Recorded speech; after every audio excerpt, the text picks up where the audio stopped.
Good morning বন্ধুরা, welcome back to my new blog. কেমন আছো তোমরা সবাই? আশা করি সকলে খুব ভালো আছো, সুস্থ আছো। আমরাও বেশ ভালো আছি। আজকে হচ্ছে 25শে জুন, মঙ্গলবার। বাজে এখন সকাল 9টা। কি ভাবছো তো, সপ্তাহের দ্বিতীয় দিন সকাল 9টা থেকে ব্লগটা স্টার্ট করছি, তাও রান্নাঘর ক্লিন করতে করতে। আসলে কি বলো তো, আজকে হাজব্যান্ড অনেক সকাল সকাল আর কি বেরিয়েছে। ওর আগে একটা কাজ আছে, সেই কাজটা কমপ্লিট করে তারপরে ও অফিস ডাইরেক্ট চলে যাবে। মানে আজকে আমাকে সকালে না লাঞ্চও বানাতে হয়েছে, না ওকে টিফিন বানিয়ে দিতে হয়েছে, কিছুই করতে হয়নি। তো একটু আজকে ঘুমিয়েছি বেলা অবধি, মানে বেলা অবধি বলতে 8টা অবধি ঘুমিয়েছি। তারপরে উঠলাম, উঠে ফ্রেশ ট্রেশ হলাম, হয়ে এখন রান্নাঘরে চলে এসেছি। রান্নাঘরটা একটু মুছে নিলাম, কারণ রাতের বাসি রান্নাঘরটা সকালবেলা একটু না মুছে নিলে ভালো লাগে না, যতই রাত্রিবেলা পরিষ্কার করে রাখি না কেন। তো সকালবেলা একবার আমি একটু মুছে নিয়ে চা খাবো। আর তার আগে ভাবলাম কি, ডাইনিং টেবিলের ওপরে এই যে একটা ট্রের মধ্যে না সমস্ত আচার, তারপরে নুন, হাজব্যান্ডের কিছু মেডিসিন, এগুলো থাকে রাখা। তো ওগুলো একটু ধুলো ধুলো পড়েছে। তো ভাবলাম প্রতিদিন তো আর সকালবেলা সময় হয়ে ওঠে না, তো আজকে যেহেতু একটু সময় হাতে রয়েছে, তো আজকে একটু এটা পরিষ্কার করে দিই। তো সেই মতনই এই ট্রেটা ভালো করে একটু পরিষ্কার করে দিলাম। এই ফুলদানিটা আমার ভীষণ পছন্দের, মেলা থেকে কিনেছিলাম। এখন এই ফুলদানিগুলো ভীষণ ট্রেন্ডিংয়েও রয়েছে, অনেক আর কি হোম ডেকর ভিডিওতে দেখি, তো বেশ ভালো লাগে। তো অনলাইনে দেখেছিলাম অনেক দাম অনলাইনে, তা আমি এটা মেলা থেকে কিনেছিলাম মাত্র 150 টাকা দিয়ে। আর সেটাকে না ডাইনিং টেবিলে প্লেস করেছি, আর ডাইনিং টেবিলে রাখবো দেখেই কিনেছিলাম বলতে পারো।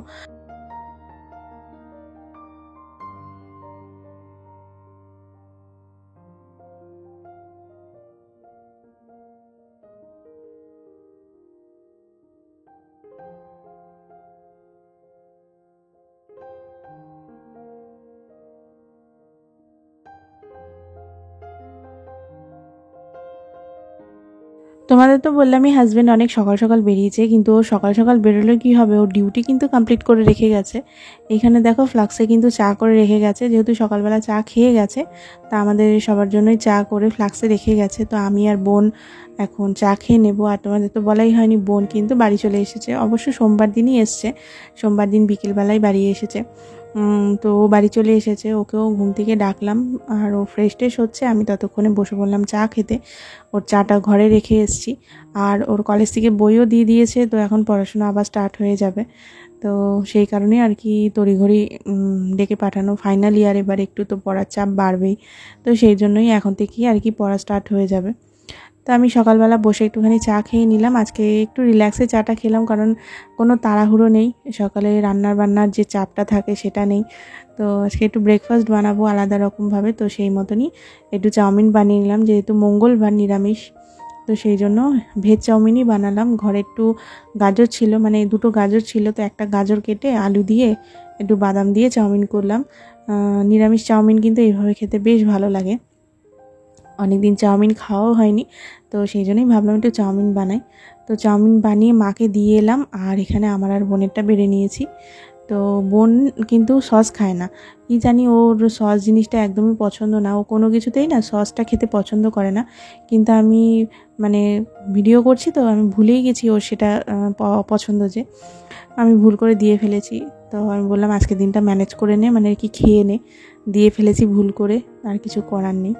তারপর সকালের ব্রেকফাস্ট চাউমিন দিয়ে করে আমি রান্নাটা স্টার্ট করে দিয়েছি। ভাত আর কুমড়ো ছেচকি বসিয়ে এখানে দেখো ঘরে চলে এসেছি। আর কি বেডরুমটা আর মানে বেড কভারগুলো চেঞ্জ করব দুটো বেডরুমেরই। আর চা খেতে বসে না পুটু, মানে চার কাপটা রেখেছি, পুটু সোফার মধ্যে একটুখানি চা ফেলে দিয়েছে, উঠতে গেছে আর কি, চার কাপটা পড়ে গিয়ে সোফাতে, মানে সোফা চাদরটার মধ্যে একটুখানি চা পড়ে গেছে। তো ওটা চেঞ্জ না করে দিলে এত পিঁপড়ের উপদ্রব, পিঁপড়ে প্রচণ্ড ভরে যাবে, তো সোফার কভারটাও চেঞ্জ করে দেব।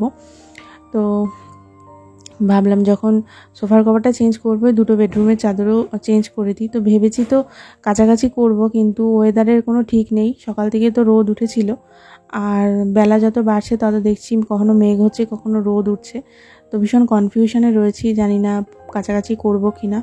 আর অম্বুবাচী যেহেতু আজকে রাত্রিবেলা ছাড়বে, তো আগামীকাল না মানে আমার গুরুজনরা আর কি বলে যে যেদিন অম্বুবাচী ছাড়ে সেদিনকে কিন্তু আমরা কাচাকাচি করতে পারি না। যারা অম্বুবাচী পালন করে তারা কাচাকাচি করে, তো সেই জন্য সেই দিনটা কাচাকাচি করা যায় না।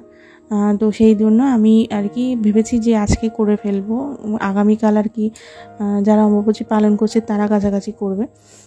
কিন্তু জানি না, ওয়েদারের কন্ডিশন বুঝে কাছাকাছি করব, কারণ 3টে চাদর যদি বৃষ্টি এসে যায় শুকাতে খুব অসুবিধা হয়ে যাবে। তো দেখা যাক কী করি, যা করবো তোমাদের সাথে তো পরে সেটা শেয়ার করবই। তো এই চিন্তাভাবনা করতে করতে এখন আমি একটু ডাস্টিংটাও করে নিচ্ছি, যেহেতু ঘরের বেড কভারটা চেঞ্জ করেছি, ডাস্টিং না করলে ভালোও লাগে না। তো সেই মতনই ভালো করে একটু ডাস্টিংটা করে নিলাম। আর বেডসাইড টেবিলের যে কভারটা, সেই কভারটা একটু চেঞ্জ করে দিলাম। একই রকম কভার অনেক দিন ধরে রয়েছে, আর কভারটা তো একটু মানে কেমন একটু ধুলো ধুলো পড়ে না, একটু কেমন যেন হয়ে গেছে।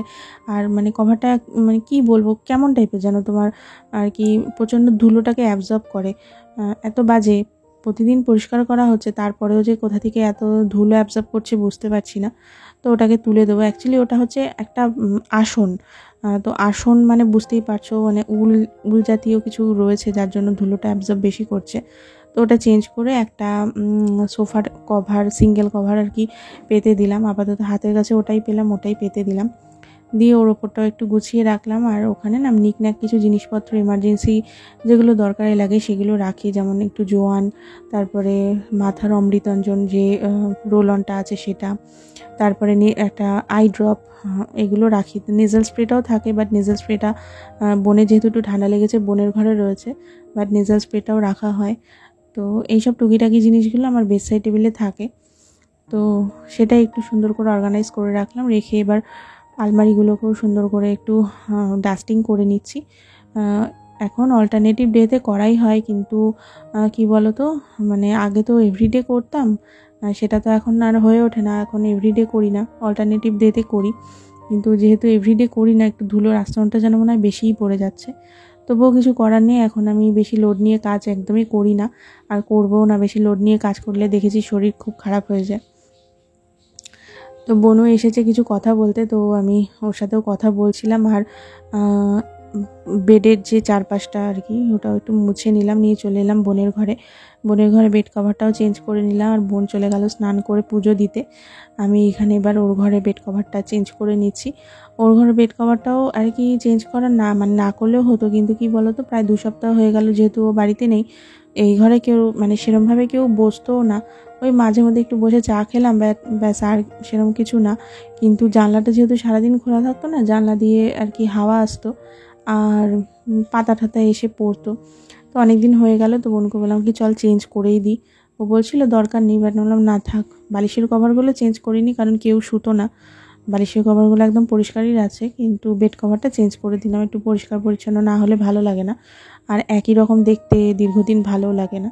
তো সেই সব কারণের জন্যই আর কি বেড কভারটা চেঞ্জ করে দিলাম। আর এই যে দেখো গামলাটা, এই গামলাটা মা বোনের হাত দিয়ে পাঠিয়েছে। আমার বাসন কোসনে ভীষণ শখ, তো মাও সেটা জানে। তো সেই জন্য এই গামলাটা আর কি বাড়িতে যে বাসনের একটা কাকু আসে, সেই কাকুর কাছ থেকে আর কি বাসনটা আর কি গামলাটা নিয়েছে। তো মার অনেক রকম বাসনের কালেকশন রয়েছে, তো সেগুলো দেখে আমার ভালো লাগে। মাকে বলি যে এটা ভালো লাগছে, তো মা সেই মতন আর কি নিয়ে রাখে। তো এত বড় গামলা আমার সংসারে রাখবো না, আমি ঠাকুরের জন্য রেখে দেবো, মানে ঠাকুরের বাসনের সাথেই ওটা রেখে দেবো, ঠাকুরের কাজে লাগাবো।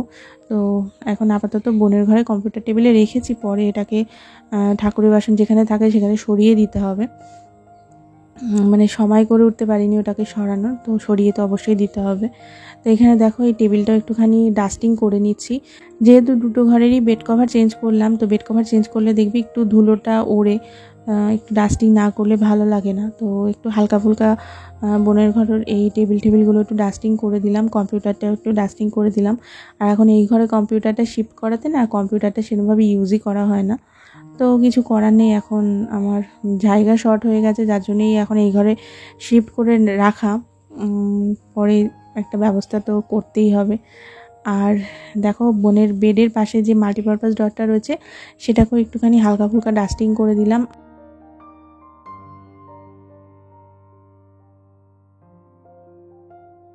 আর এই যে আয়নাটা, এই আয়নাটা একটা মানে কি বলবো, বেসিনের সামনে যে আয়না হয় সেই আয়না, কিন্তু আমাদের নিচের যে বেসিনটা সেই বেসিনের সামনে এটা ছিল। কিন্তু যখন আমাদের দোতলা কমপ্লিট হলো তখন সেই সময় না বেসিনের উল্টো দিকে যে ওয়ালটা সেই ওয়ালটাতে টাইলস করা হয়েছিল। যখন একতলা ছিল তখন ওইদিকে টাইলস ছিল না, তো জলের ছিটা লেগে লেগে একদম বাজে হয়ে যাচ্ছিল। তো হাজব্যান্ডকে বলেছিলাম যে বেসিনের উল্টো দিকের ওয়ালটাতে টাইলস করে দিতে। তো সেইটা করার ফলে কি হয়েছে, এই আয়নাটা আর এখন লাগানো যাচ্ছে না, ড্রিল করে আর একটু উঁচু করে আর কি আয়নাটাকে লাগাতে হবে। তো সেটা মানে এখন অবধি করানো হয়নি। তো দেখা যাক কবে করানো হয়, যতদিন না হচ্ছে ততদিন বোনের ঘরেই এটাকে আর কি আমি একটু দড়ি ঠড়ি টানিয়ে একটু হ্যাং করে রেখেছি, যাতে ও একটু টুকটাক রেডি হতে পারে। আর মাল্টিপারপাস ড্রয়ার ওপরে ওর নিকন্যাক কিছু সাজা জিনিসপত্র থাকে, বেশিরভাগটা আমার বেডরুমেই থাকে, কিন্তু টুকটাক একটু হালকা ফুলকা যাতে রেডি হতে পারে সেই সব জিনিসপত্রগুলো ওর বেডরুমেই আমি গুছিয়ে রাখি। তো সেই জায়গাটাও একটুখানি অর্গানাইজ করে দিলাম, দিয়ে এইবারে এখন সোফাটা গুছিয়ে নিয়েছি। সোফাটা কি বলো তো, ওই যেটা তোমাদের বললাম না গোছালেও হতো, কিন্তু ওই যেহেতু একটুখানি চাপ পড়েছে, পিঁপড়ের উপদ্রব হবে, আর ছোটো ছোটো লাল পিঁপড়ে এত বাজে না, কোনো জায়গায় একবার হয়ে গেলে না সহজে যেতে চায় না, একটু বসা যায় না, বড্ড বিরক্তিকর লাগে জানো তো। আর এই গরমের মধ্যে যদি পিঁপড়ের কামড় খায় তা দেখতেই হবে না। তো সেই জন্য আর আমি ফেলে রাখলাম না, কভারটা চেঞ্জ করে দিচ্ছি। আর তোমাদের তো এর আগের ব্লগেই বলেছিলাম যে এখন কিন্তু আমি সোফাতে যে সোফার কভারগুলো কিনেছিলাম ওই কভারগুলো পাচ্ছি না। গরমে না ওই কভারগুলো একদম ভালো লাগছে না, বিশ্বাস করো, মনে হচ্ছে এরকম নরম যে বেড কভারগুলো রয়েছে, তাও কি এগুলো কিন্তু নতুন কভার না, একদম পুরনো কভার, নরম একদম নেতিয়ে গেছে এই কভারগুলোই এখন পেতে দিচ্ছি। এমনিতে এই গরমের মধ্যে কোনো লোকজন বাড়িতে আসছেও না, লোকজন আসলে তখন ভালোটা পেতে দেবো, আমরা রেগুলারে ব্যবহার করছি, তো এখন এরকম কভারই ইউজ করছি। তো দেখলেই ওইদিকে আমার কিন্তু সোফা গোছানো ফুললি কমপ্লিট। এইবার চলে এসেছি বাকি রান্নার প্রসেসিংটা কমপ্লিট করতে। আমার কিন্তু এই সব কাজের সাথে সাথে রান্নাটাও চলছিল, ভাত আর কুমড়ো ছেঁচকি হয়ে গেছে, আর এখন লাস্টলি বানাচ্ছি হচ্ছে সয়াবিন আলুর তরকারি, নিরামিষ সেহেতু সয়াবিনটাই ভরসা। আর এইভাবেই ম্যানেজ করে কাজ করতে হয়, সময়কে গুরুত্ব না দিলে পরে কিন্তু সংসারের এতগুলো কাজ একা হাতে ম্যানেজ করা কিন্তু খুব সমস্যা। আর এই গরমের মধ্যে সমস্ত কিছু একা হাতে ম্যানেজ করাটা একটু ডিফিকাল্ট বটেই, কিন্তু ওই যেটা বললাম তোমাদেরকে, সময়কে যদি একটু গুরুত্ব দিয়ে চলি তাহলে কিন্তু কোনো কাজই অসম্ভব না এবং কষ্টদায়ক না। রান্নাবান্না কমপ্লিট করে রান্নাঘর ক্লিন করেছি, বাসন টাসন মেজে এবার চলে এসেছি ওপরের ঘরটা কমপ্লিটলি মুছে নিয়েছি, নিয়ে এবার নিচের ঘরটাও মুছতে চলে এসেছি। হাজব্যান্ড যেহেতু অনেকটা সকালে বেরিয়েছে, তো সেই জন্য ওকে বলে দিয়েছিলাম যে এত সকাল সকাল ঘরটারগুলো কিছু মুছতে যেও না, মানে খুবই অসুবিধা হয়ে যাবে। ও জাস্ট ওর যেটুকু কাজ সকালবেলা করার থাকে সেটুকু করে স্নান করে ও বেরিয়ে গেছে, শুধু সকাল সকাল চাটা করে রেখে গেছিলো, যেহেতু নিজেও খেয়েছে আর আমাদের জন্যও করে রেখে গেছিলো। তো এখন রান্নাবান্না কমপ্লিট করে ওপরের ঘরটা মুছে নিয়েছি, নিয়ে এবার নিচের ঘরগুলো মুছতে যাচ্ছি। আসলে কি বলতো, ও যেখানে যায় সকালবেলা অ্যাকচুয়ালি যায় মার ওষুধ আনতে। মা যেহেতু কোমরে ব্যথা, হাঁটুতে ব্যথা, তো একটা হোমিওপ্যাথি ওষুধ আনতে যায়, আমাদের এখান থেকে বেশ অনেকটাই দূরে, মানে যেতে আসতে প্রায় ধরে নাও 2-2.5 ঘন্টা লেগে যায়। তো মানে অনেকটা ভোরে যাওয়ার কারণ হচ্ছে সেই ডাক্তারবাবু না বেশ নাম করা, তো আর অনেক লোকজন হয় আর কি, মানে ভিড় হয় বেশ, সকাল সকাল না গেলে না খুব অসুবিধা হয়। আর টাইমেরও একটা লিমিটেশন থাকে যে 9টা কি 10টা অবধি আর কি উনি থাকেন, তো সময় মতো না গেলে পরে খুব অসুবিধা হয়ে যায়। আর দেখবে ভোরবেলা কোথাও বেরোনোর থাকলে সমস্ত কিছু অত ম্যানেজ করে বেরোনোটাও পসিবল না। তো এই সব দিনগুলোতে যেদিন ও আর কি সকাল সকাল বেরিয়ে যায় সেদিন ওকে বলাই থাকে যে ঘরের কোনো কাজ করতে হবে না, আমি ওই একটা দিন ম্যানেজ করে নিতে পারবো। আর বলতে পারো মাসে একদিন এরকম থাকেই আর কি, যেতে হয় ওকে ওষুধ আনতে। তো যাই হোক, দেখো বকবক করতে করতে কিন্তু আমার নিচের ঘরগুলো সব মোছা কমপ্লিট হয়ে গেল। আর চুটকি বাইরে ছিল, তো দরজা খোলাতেই ও ঘরে চলে এসেছে, আর ওকে একবারে দুপুরের লাঞ্চটাও দিয়ে দেবো, দিয়ে আমি ওপরে চলে যাব, স্নান পুজো সারবো। তো চলো বন্ধুরা, এর সাথে সাথে আজকের ব্লগটাকে এখানেই এন্ড করছি। তোমাদের আজকের ব্লগটা কেমন লাগলো অবশ্যই কিন্তু একটা কমেন্ট করে জানিও, একটা লাইক করে যেতে ভুলো না। তোমাদের একটা লাইক এবং কমেন্ট আমাকে নেক্সট ভিডিও বানাতে অনেক বেশি মোটিভেট করে। চ্যানেলটা সাবস্ক্রাইব না করে থাকলে অবশ্যই করে দিও, ফ্রেন্ডস ফ্যামিলির সাথে ভিডিওগুলো শেয়ার করো। তোমাদের সাথে দেখা হচ্ছে খুব তাড়াতাড়ি নতুন আরও একটি ইন্টারেস্টিং ব্লগে। ততক্ষণের জন্য তোমরা সকলে খুব ভালো থেকো, সুস্থ থেকো আর সাবধানে থেকো। টাটা।